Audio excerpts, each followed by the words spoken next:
Magandang araw po mga senior citizens. Sa araw po nito ay pag-usapan po natin ang 3,000 pension payout release na mangyayari po sa August 14, 2026. Ito ay pension po para sa ating mga seniors. Alamin ang buong katotohanan. Sa araw po nito, ibibigay ko ang 6 na bagay na dapat niyo po makuha sa aking vlog. Una na riyan ang mga lugar kung saan may maganap na payout sa social pension for indigent senior citizens. Pangalawa, saan po ba magaganap ang inyo pong payout? Pangatlo, ano ang oras po ng inyo pong payout? Pang-apat, sino-sino po ba ang mga kasali sa payout? Pang-lima, ano ba ang mga requirements na dapat mong i-ready? At pang-anim, mga dagdag kaalaman patungkol po dito. Kaya naman, inaanyayahan kita na tapusin mo ang video nito hanggang sa dulo nang sa gayon makuha mo ang punto ng video kong ito. At kung ikaw ay bago pa lang sa aking YouTube channel at Facebook account at gusto mo ang itong content na pinag-usapan ang mga benepisyo ng ating mga senior citizens, payout o ano paman, i-subscribe mo na para kada upload ko ay magiging updated ka. At hindi ko na papatagalin pa ang oras sa pag-usapan ang bagay na ito. Kaya naman, let's go! Ang una po sa tinistahan ng MSSD dahil meron po maganap na payout sa social pension sa August 14, 2026 at magaganap po ito sa Poblacion Covered Court. Meron po morning at afternoon po na payout. Sa morning, sa Barangay Poblacion, Lorenzo, Puracan, Buisan, Magulalong, Matampay, Macau at Igabay. Sa afternoon naman ang Lalabuan, Nara, Batuan at Mulimok. Sa probinsya ng Sarangani, sa munisipalidad ng Kiamba ay meron po magaganap na payout sa social pension sa August 14, 2026. Sa Badtasan, ang payout venue po ninyo ay sa Badtasan Elementary School Gymnasium. Sa Cotubao, Barangay Gymnasium po ang inyo pong payout na magaganap. Sa Barangay Poblacion, meron po magaganap na payout sa Kulmayahimihan Gymnasium, Cagdianao, Dinagat Island sa August 14, 2026. Alas 8 po hanggang alas 5 po ng hapon. At ito po ay social pension for indigent senior citizens. At ito po ang mga listahan sa nakasali po sa payout.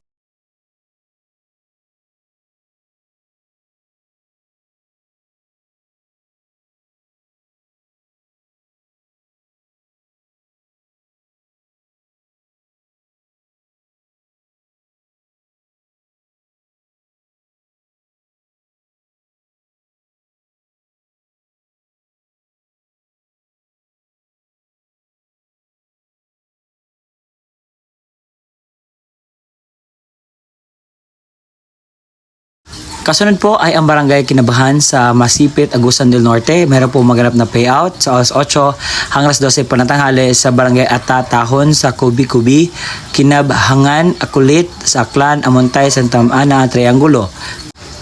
At maganap po ang inyo pong payout sa Municipal Gymnasium, Barangay 5, Nasipit, Agusan del Norte. At ito po ang mga kasali sa kukuha ng ayuda sa August 14, 2026. Pakipasama po ng video ito.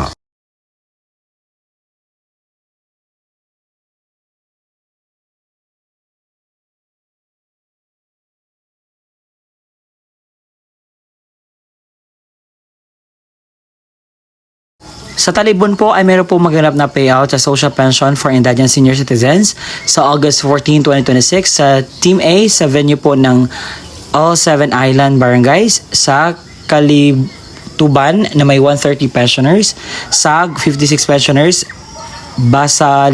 Basailan 140, Huldi po ang inyo payout. Sa Suba 126 ang inyo pong pensioners, Kataban 80 pensioners, Noknokan 74, Gindakpan 94 at Mahanay 106. Sa Barangay Malaybalay City sa Barangay Lagitas ay meron po maganap na payout sa social pension for senior citizens sa Barangay Lagitas Covered Court. Ito po ang kasali.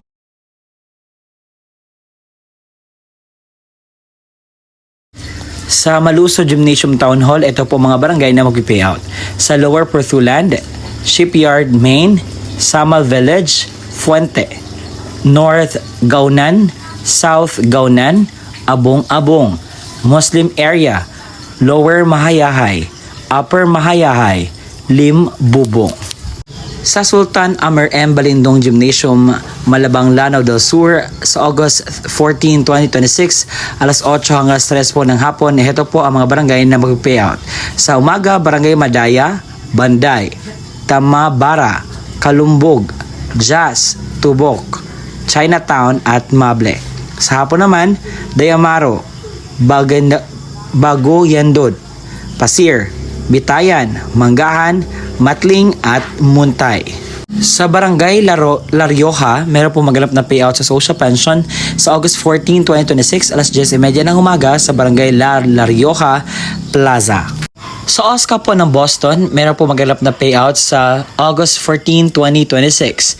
Sa morning, alas 8 hanggang alas 11 ng umaga, ang Barangay Simulao sa Barangay Simulao Gymnasium, Barangay Atihan sa Barangay Kaatihan Gymnasium, Barangay Kawayanan, Barangay Kawayanan Gymnasium, Barangay San Jose Gymnasium. Sa Launa, alas 3 ng hapon, ang Barangay Poblasyon sa Municipal Covered Court, Barangay Carmen sa Barangay Carmen Gymnasium, Barangay Kabasagan sa Barangay Kabasagan Gymnasium at Barangay Sibahay sa Barangay Sibahay Gymnasium. Sa LGU ng Gafate DSWD Senior Citizen Social Pension Payout 3rd Quarter 2026, ang venue po dito ay sa Ambacon Cultural Center sa August 14, 2026. Sa Barangay Nasingin sa alas 8 hanggang alas 10:45 ng umaga. Barangay San Jose alas 10:50 hanggang alas 12 po ng tanghali. Sa Barangay Poblasyon alauna hanggang alas 5 po ng hapon. Sa Barangay Pandanon sa alas 8 hanggang alas 10:45 ng umaga. Sa Barangay CPG sa alas 10:50 hanggang alas 12 na tanghali. Sa Barangay Kang Mundo alauna alas 5 po ng hapon. Sa Barangay Haguliao sa alas 8 hanggang alas 10:45 ng umaga. Sa Barangay Banacon alas 10:50 hanggang alas 12 ng tanghali. Sa Barangay Santo Niño alauna alas 2 ng hapon. Sa Campao Occidental alas 2:30 hanggang 5 po ng hapon. Sa Barangay Handayan Norte sa alas 8 hanggang alas 10:45 ng umaga.